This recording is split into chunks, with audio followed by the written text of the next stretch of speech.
തൃശ്ശൂർ ജില്ലയിൽ കൊടുങ്ങല്ലൂർ താലൂക്കിൽ എറിയാട് പഞ്ചായത്തിൽ 23-ാം വാർഡിൽ താമസിക്കുന്ന അയ്യാരിൽ സിദ്ദീഖ് എന്നാണ് എൻ്റെ പേര്. ഞാൻ 2 കൊല്ലമായിട്ട് നെസ്റ്ററിൻ്റെ ഈ ബയോഫിറ്റിൻ്റെ NPK ലിക്വിഡ് വളം ഉപയോഗിക്കുന്നതാണ് എൻ്റെ ജാതിക്ക്. എനിക്ക് നല്ല റിസൾട്ടാണ് കിട്ടിയേക്കണത്. നിങ്ങൾക്ക് ബാക്കിൽ നോക്കിയാൽ ആ ജാതിയുടെ ഗ്രീൻ ഷെയ്ഡ് തന്നെ നോക്കിയാൽ മതി. ഈ സാധനം നല്ല റിസൾട്ടാണ് എനിക്ക് കിട്ടിയിരിക്കുന്നത്. സാർ എത്ര ജാതിക്ക് കൊടുക്കുന്നുണ്ട്? ഞാൻ 50 ജാതിക്ക്. 50 ജാതിക്ക് 2 വർഷമായിട്ട് നമ്മുടെ ജാതിയിൽ 30 കായ്ച്ചു തുടങ്ങി.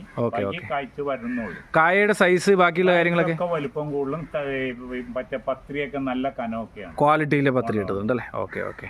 എങ്കിലും ജാതിക്കൊക്കെ നല്ല ഗുണമുള്ള ഉൽപ്പന്നമാണ് നമ്മുടെ നെസർഫിന്റെ വളങ്ങൾ. ചെലവ് കുറഞ്ഞ് നമുക്ക് ചെയ്യാൻ പറ്റും. വളരെ ചെലവ് കുറവ്. നമ്മളെ ഇപ്പൊ ഇത്രയും സ്ഥലത്ത് വളപ്രയോഗം നടത്തണമെങ്കിൽ തന്നെ കൈക്കോട്ട് പണിക്കാരന് ഇതിന്റെ ഇരട്ടി കാശ് കൊടുക്കണം. ഓക്കെ. അതിന്റെ ഒരു ആവശ്യമില്ല. ഒരു ഡ്രം. പ്രിയപ്പെട്ട സോമൻ സാർ കൂടെ നമ്മുടെ കൂടെ ഉണ്ട്. അപ്പോൾ ഒരിക്കൽ കൂടി സാറേ നന്ദി, നമസ്കാരം.